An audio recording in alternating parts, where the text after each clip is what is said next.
Jordan Chabert, éleveur laitier à Isola 2000 dans les Alpes-Maritimes. La vacherie d'Isola 2000, la vacherie de Chastillon, c'est une histoire familiale. Donc c'est mon beau-père qui a entamé ça. Il est arrivé ici dans les années 70, à l'ouverture de la station, vraiment pendant la création de la station. Et à la base, il était transhumant, donc c'était une famille italienne, donc il passait l'hiver en fermage en Italie et l'été dans les pâturages d'Isola 2000. Moi, je suis arrivé bien plus tard, donc dans les années 90, parce que ma mère a rencontré donc Jacques et ils ont développé l'exploitation ensemble. Chez nous, il faut être polyvalent, il faut tout savoir faire. C'est-à-dire que même si on n'a qu'une cinquantaine de vaches, derrière nous, on fait la chaîne de A à Z, donc la production, la transformation et la vente. Mais alors pour les vaches, ça va être, je pense, le paradis l'été, un peu plus long l'hiver, parce qu'il y a 5 mois dans l'étable, donc c'est quand même un long moment à passer. Et en contrepartie, 6 mois quand même complètement dehors. Nous, en restant sur place, on les met dehors dès qu'il n'y a plus de glace. La qualité du lait, nous on essaye de l'avoir toute l'année en utilisant aussi de très bons fourrages l'hiver. Et après, pour ce qui est du pâturage, à chaque parcelle, on a une identité différente dans le lait. C'est le terroir, parce que vous avez des parcelles à 1800 mètres et des parcelles à 2400 mètres.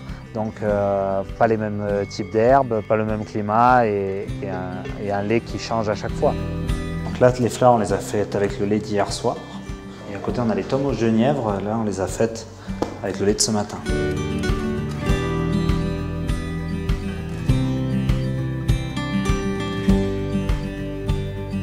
C'est riche en diversité, tout ça, ça va faire des fromages différents. Il faut qu'on adapte nos fabrications. On n'a pas un lait qui est le même toute l'année, quoi. Ça permet d'avoir un produit qui est quand même des nuances au fur et à mesure. C'est pour ça, je pense, que notre exploitation fonctionne bien. C'est parce que les gens viennent chercher un produit du terroir qui ressemble à son terroir et qui vient directement de son terroir. Il est comme moi, il est dur mais généreux. Moi, je peux trouver que du positif dans la vallée de la Tinée parce que j'ai grandi, j'ai passé toute mon enfance et même ma vie d'adulte ici.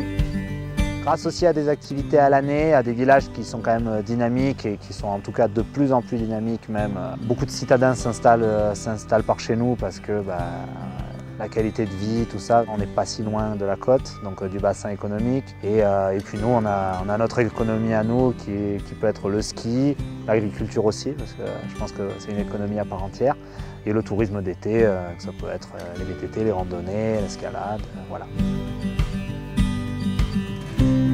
Même si maintenant c'est moi qui ai repris en grande partie la fromagerie, c'est quand même maman qui a apporté elle les premières notes au niveau des fabrications de fromage, tout ça.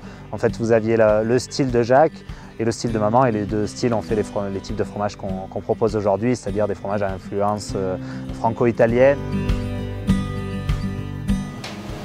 Et bonjour. Bonjour. Je peux vous prendre un petit Jacques, le plus petit que vous avez.